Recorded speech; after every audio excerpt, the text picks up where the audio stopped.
Hi, how are you doing? Welcome back to Smoking Cheltenham. Hope you're good. What we're going to do today, this video, as promised, this is just a kind of sort of general pointers video, just sort of bits and bobs that have helped me. It's sort of like the baselines I go to really when I'm looking at races at Cheltenham. Just before we get into that, I've just got to briefly mention yesterday though, our Ballyburn master plan didn't age well, did it? I'm afraid. I'm sorry about that. A lot of the postpaid's about timing, and I just wish we'd held back a few days there or a week. But yeah, that kind of blindsided me a bit yesterday. 3 weeks out, and Willie's thrown a bit of a grenade there in the shape of Tully Hill, which has kind of blown apart the race plans, hasn't it, for the Supreme and Ballybingham. Yeah, I didn't see that come in, so I'm sorry about that. We did sort of build in a kind of insurance policy, didn't we? We're backing him for the Ballymore non-runner no bet, but I was hoping, I was kind of 95% sure Ballyburn were going Supreme. Now, I don't know, I'd say it's kind of 50-50. Personally, in the aftermath, I did have a little bit on Tully Hill at 8-1 non-runner no bet for the Supreme. And I had a little double a while back, Mystical Power Supreme and Ballyburn for the Ballymore, but they're not non-runner no bet. I went for the prices, but only small stakes. It's just a small stakes double, and I did the same yesterday. Tully Hill got 10-1 in the ante-post, and Ballyburn at 7-2 in the ante-post with 365. And so I've had these bets with 365, so it gives you that. You can. I've got a bit of leeway. I can sort of do a bit of trading or like cashing outs and things like that. So, but we're not getting into that here, so I'm not going to put those sort of bets up here. We'll just kind of sit on our hands and see the final fields now. To be fair, we're on largely non-runner no bet, and we have got an 8-1 ticket there in the recycle bin, aren't we, for Ballyburn, for the Ballymore. So, for our kind of book, it's fine. It doesn't matter too much. Personally, since Dublin, I've been having these multis on. I've had a fair few multis, and I've been making kind of Ballyburn the cornerstone of them. So it's non-runner no bet, but it's bringing down your returns less than half there. So it's not ideal. I'd prefer him in the Supreme. Like I say, I don't know. It's maybe 50-50. I wouldn't like to speculate. What I would say is they're going to work. They'll work him as always, like a week before Cheltenham, and they'll make their minds up on the back of that over the few days after that. Probably come down, I guess, to would they prefer Tully Hill in a Supreme or Il Atlantic in a Ballymore? That could be quite a marginal call, and just little things like if one of them's just working a little flat there, or one of them's particularly like sparking on gallops, that can like sway them there. I think it'll be a close call.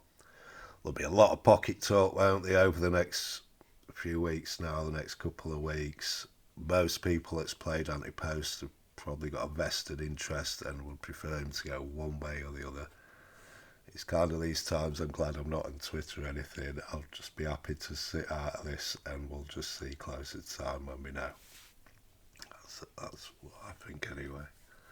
Just give Mr. Policeman a quick mention also. He came good yesterday, didn't he? He didn't look much of a race, but he looked okay, and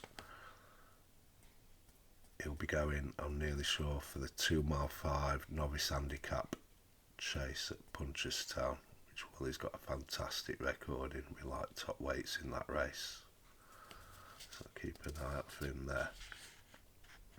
But yeah, let's just briefly touch on that, and we'll get back to what this video is about now, which is oh yeah, we're doing the Ballyburn master plan now, and you haven't done it yet. just take the 9-2 if you're keen on it. Take the 9-2 to win any race at Cheltenham this year and any race next year. I was trying to be a bit cute there. So you got sideswiped by Tulliel, didn't see that. But yeah, if that's how you want to play it, that's certainly the way to play it now, if you want to be on a bet like that. Right then, yeah. Now these things, they're just, like I say, just sort of pointers and things. Hopefully they might help somebody out there.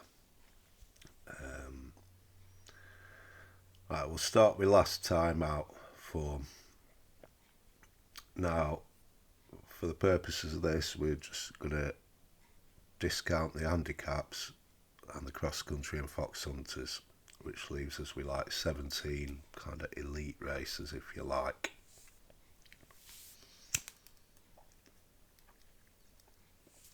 Now, to win one of these elite races, generally you want to be coming here in top form. Many of these races are run at brutal pace, aren't they? Like a pace they've not been all season. You want something coming in at top of its form. So if we look at the horses that won last time out in these 17 races last year, they took 10 out of the 17 won last time out. A further 3 came second and 2 came third. 2022, 14 out of the 17 won last time out. Of the other 3, they all came second. 2021, 13 out of the 17 won last time out. Out of the other 4, 2 came third. 2020, 9 out of 16 won last time out. Further 2 came second and 2 came third. And 2019, we're just using the last 5 years here. 11 out of 16 won last time out. The other 5, 3 came second and 1 came third. So if we add all that together, there's 83 of these kind of elite races, if you like, and they took 57 out of those 83, which equates to 69%, which is over 2/3 of them won last time out. Out of the 26 races left there, horses that came second or third took 18 out of those 26, which means just 8 of them, 8 out of the 83 didn't come in the top 3 last time out. So that's significant, I'd say.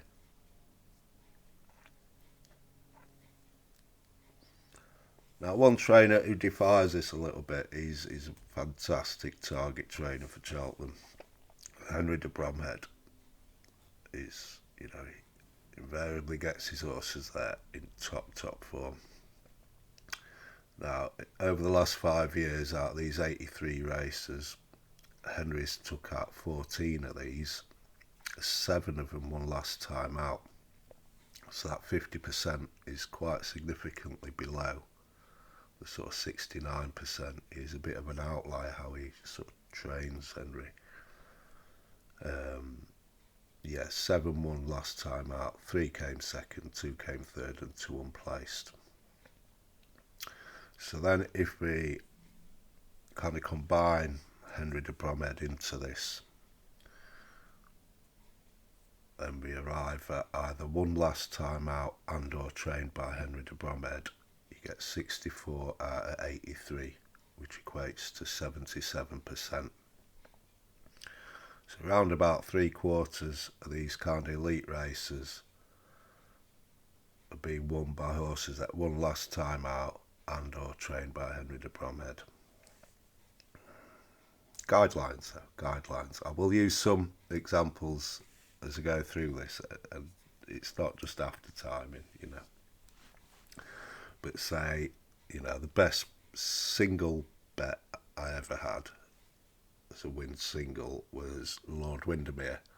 A few years back now, I'd backed him at 100-1 on the exchange as ante-post for the RSA. He won at 7s. He only came third last time out. So what? Yeah, don't. If you really like a horse and it didn't win last time out, that's fine. They're just sort of guidelines. We don't like rules. But yeah, it's just something to bear in mind anyway. Right then, 10-year-olds. Generally, I'm against 10-year-olds at Cheltenham, and for good reason. The stats sort of back that up if you look at the figures as well. Out of these 83 elite races over the last 5 years, just two of them have been won by 10-year-olds or older, and they were Ciderburgh Lane the Stayers last year and Ravenhill in the 4 Mile in 2020. That doesn't mean Envoy Allen can't win the Ryanair, say guidelines, but yeah, I'd say that's significant. They can win other races though. Certainly the cross country and the fox hunters, age is no barrier there. The handicaps I would generally be against them too, but with an important proviso. So if we look at the handicaps they've taken, 10-year-olds and older, last year there was 1, 2022 there was 3, 2021 there was 1, 2020 there was none, and 2019 there was 1. So they haven't won too many there. But important to note, 2019 was good to soft. The 5 other winners there won on soft, heavy, soft, and soft. So I know many of you will be familiar with Mark, who's got his Cheltenham chat channel. Fantastic job he's done. Last 6 years profit there. And yeah, he like Seddon last year, put him up, won at 20-1, brilliant result for, I'm sure some of you won, he was a 10-year-old. So like I say, these are guidelines, but it were soft ground. So, you always ask why, and I don't know, maybe for the older horses there, 10 and older, if the ground's sort of bad, if it's softer or heavy, maybe it kind of just slows that pace down a little bit for them. Maybe. I'm only surmising here. Right, so then we come to trainers. Right, for me, these things can be cyclical, can't they? But over the last 5 years or so, I'd say, 4 trainers kind of stand out for me, and they're like Willie Mullins, Gordon Elliott, Henry de Bromhead, and Nicky Henderson. So again, we focus on these kind of elite races. 17 there. Last year they won 10 out of the 17 between them. 2022, 13 out of 17. 2015, 2021, 15 out of 17. 2020, 14 out of 16. And 2019, 8 out of 16. So again, we've got the same 83 races there. They've taken out between them, these 4 trainers, 60 out of the 83, which equates to 72% of these kind of elite races have been just shared between these 4 trainers. I did do the figures for overall as well, including all the handicaps and cross countries and everything, and it's still quite impressive. They've taken 80 out of the 140 races, which is a 57% strike rate. So these 4 trainers have taken over half the races out in Cheltenham over the last 5 years. Yeah.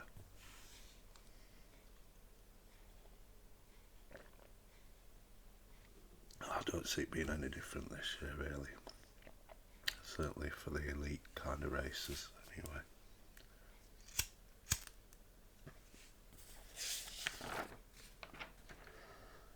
Right then.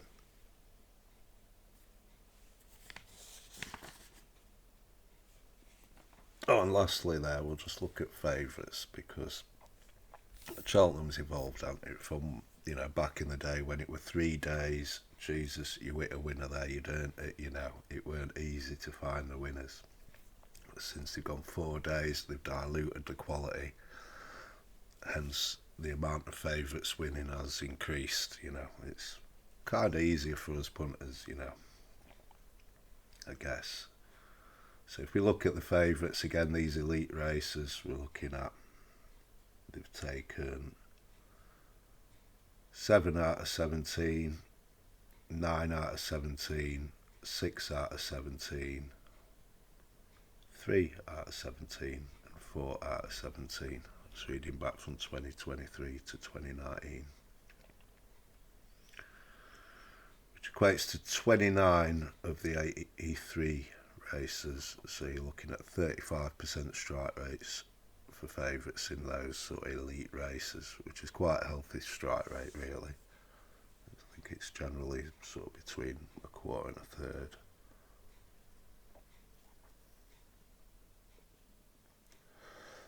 Maybe interestingly as well, I looked at how many winners of these races were 10 to 1 or higher, and there was 20 out of 83, which is 24%, still a quarter of the races there going to horses in double figures. Quite interestingly, those 4 trainers are still responsible for 13 out of those 20. You know, I've gone to Gordon Elliott, Henry de Bromhead, Willie Mullins, or Nicky Henderson. So I guess what I'm saying there really is, you know, kind of don't try and be too clever with your selections. Don't second guess yourself in that. You know, you might have a day and you look at it and you're kind of on all favourites and second favourites and you're thinking, am I being too obvious here, like, you know. But I won't worry about that if that's the case. Chances are they're not all going to win, but equally the chances are some will, and some winners is good, isn't it, you know. So, yeah, don't be too worried if you feel like your selections are a bit too obvious, like, you know.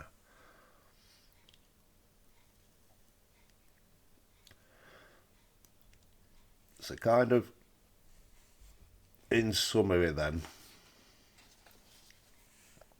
I'd say we're kind of looking for informed horses who either won last time out or trained by Henry de Bromhead in these kind of elite races. In these races, generally avoid the sort of 10-year-old and olders, and avoid them in the handicaps maybe 2, unless the ground comes up soft or heavy, and then they come well into it. And generally maybe focus on the sort of top 4 trainers there. We've got like Mullins, Elliott, Bromhead and Henderson. I say this is only a rough guide, they're just guidelines, not, you know, not rules. We don't like rules. Right then, a few other things then. It kind of angles, maybe, you know, look out for kind of form lines on the week that are working out well. For example, Tell Me Something Girl, who won the Mares Novice Hurdle a few years back, well punted from like kind of double figures into 5s over a few days, I think. She ran 3rd in her prep in that 2 mile 2 Mares handicap hurdle at the DRF. Now the winner that day was Evan Elpers, who'd won the Coral Cup on the Wednesday. Mrs Milner ran in that race, who was in touch but fell 5 out. She took the Potemps earlier on the card on the Thursday, and yeah, Tell Me Something Girl were well backed and won well in that Mares Novice Hurdle. So kind of look for relatable form sometimes. For example, this year I'd imagine if Ballyburn does go supreme and he takes that out, then Slade Steel would be popular, you know, in the Ballymore. That's why we had that little double we had, like, you know. Another one that could be significant, we had a little bit, haven't we, on Quilixios, for example, in the Arkle. Now the horse finished quite close up to him last time, Saffron Gordon's, so maybe, you know, I've just had just thrown a bit of change at it, a small each way double on those 2. The Quilixios with 10s, I think, for the Arkle, and Saffron's like 20s for the Grand Annual. They're just, you know, if Quilixios were to win the Arkle, then I think you'd see the price on Saffron kind of crash down there, you know.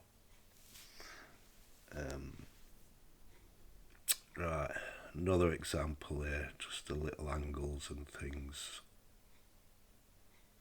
Yeah, a few years back now, I've not had a great first 2 days. Thursday, my main fancies, I really fancied Defa de Soy and Sewer de Lac. Now, Defa de Soy, up against Lost in Translation, they'd finished first and second in the 2 previous runs. Sewer de Lac had just beat a horse called Janika and Nicky's, and those 2 were clear in that prep run, and Janika were well fancied here. So just on the morning of the race, or it might be the night before, no, I think it were the morning, on the Thursday morning, I kind of noticed this, and I did a small reverse forecast double. And luckily, yeah, that it came up there with the winners. Then that kind of turned my Cheltenham around. It was just a small bet there, but that's another like little angle. Like if be aware of the horses you like if you fancy something for the race. The horses that have maybe finished close up to it as well, you've got to kind of consider them as well if they're in the same race for maybe a forecast, or if they're in a different race, such as the Tell Me Something Girl thing, or like Ballyburn, Slade, Steel, Quilixios, Saffron.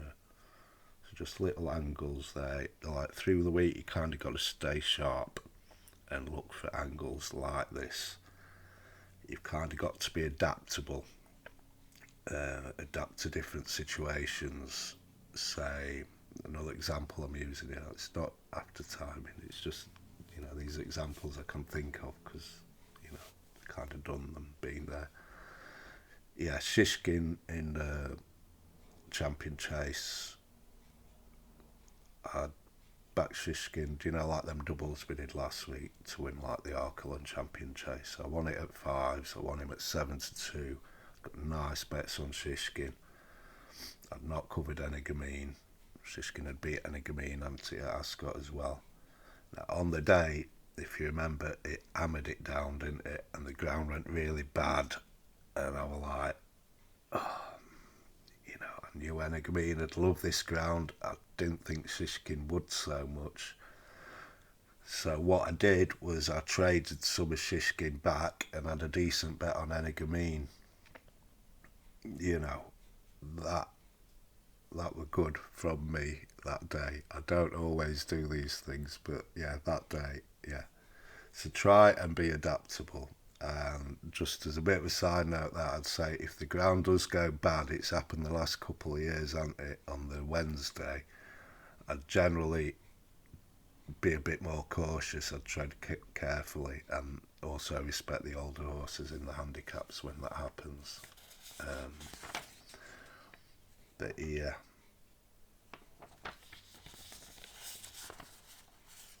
Now, that's kind of all that stuff really. The last bit is really just about sort of general mentality through the week. Now, Cheltenham is vibrant, it's brilliant, it's fun in it, we love it, but it can be tough for punting. It can be a dark, lonely place when things aren't going well for you. You get your kind of last fence fallers, you get bad looking running, you get beating photos, It might be between 2 horses, you back the wrong one, the other one wins. You can feel like everything's conspiring against you, We've all felt like any sort of gambler or punter. You just feel like it's all conspiring against you. At Cheltenham, it's intense. Everything's kind of amplified. The highs are fantastic, but also the lows are low, Through all this, it's important to keep your discipline. It is. Easier said than done, but it is. And to have some sort of acceptance as well there. Now, as an example, the year before last, Sunday and Monday before Cheltenham, I'm kind of looking at the meeting overall, and I really fancied the Friday. So I kind of decided I'd have a bit of a go with the multis on my Friday horses, which were State Man, Vauban, Nice Guy, Galvin, Ellie May, and Hollow Games. They were all kind of strong fancies for me, these. So I played quite a lot of multis on them. I had a fantastic day that day. As you know, it was the most money I've ever won in one day. I came really close to hitting a big one. I was like one or two winners out there from, paying the mortgage off. But this were kind of well thought out, planned thing. Now last year, fast forward a year, made a fantastic start on Tuesday. The rain came again, didn't it? Sent the ground all bad on the Wednesday. I hate it when that happens, I do. It started off well with Impera Pass, and Jerry Colomb happened, and he got chinned down. I knew he was a key horse for me. I'd had him in some decent sort of bets with other horses. I just knew that was going to be a key race for me. Suddenly, I started to struggle. I kind of battled away the next 2 days, Going into the last day, I was still kind of decently in front, but it weren't enough for me. I wanted last year. I wanted the year before when I totally smashed it on the last day. Still probably smarting a bit from Jerry there. I didn't hugely fancy it on the last day. I did really fancy the Skelton horse in the county, but not the one that won the other one, But still, I tried that strategy again, putting all these multis on and stuff. And I threw away a good 30 points or so, trying to hit this big money on the last day. Now, Lossiemouth were good for me. Luckily, Galloping saved me, and I came out just in front of the meeting. But I should have done better. I came away from that Cheltenham thinking I threw plenty of profit away there on that last day. So I've been doing this 30 years and I still feel it's not easy to keep that discipline. But it's so important. I'd say, I've met countless good judges, brilliant judges, over the years. But they're poor gamblers. Many of them have been poor gamblers. And someone who's not as good a judge but has good discipline will blind them over the year, over profit loss, So I'd say generally positivity is important. It's difficult, but try and be positive. Maybe not too positive. There is such a thing as being too positive, I think. And have an acceptance of things, kind of. Prepare for things to go wrong, because they will. Not everything's going to go right for you. Some things, some races will go wrong, And just accept you're not going to smash it every year. Nobody smashes it every year. Nobody, You have good years and not so good years. At the end of the day, just be happy with the profit. This is for myself as much as anyone else, this after last year. Just be happy with the profit and move on. There's always Aintree, Punchestown this next year, Fairy House. And that's about it, really, yeah. So, yeah. I hope there's been something helpful in there for you. And if it helps kind of just one person have a slightly better Cheltenham, then that'll be brilliant, that'd be great. So thanks for that then. Thanks for your time. I do appreciate it. And I'll see you again soon when we're going to start focusing more sort of day 1, day 2 type things. We're going a bit more depth on the sort of races and stuff, As for ante-post bets, I don't know, I think the handicap entries come out today, don't they? I think for them sort of kind of elite races, we're probably going to sit on our hands mostly now, and maybe a couple of exceptions. But generally, I think for the next week or two, any bets we have probably be handicaps. I'll start getting into them a little bit over the next week. So yeah, again, thanks for watching. I do appreciate it, and I'll see you again soon. Bye.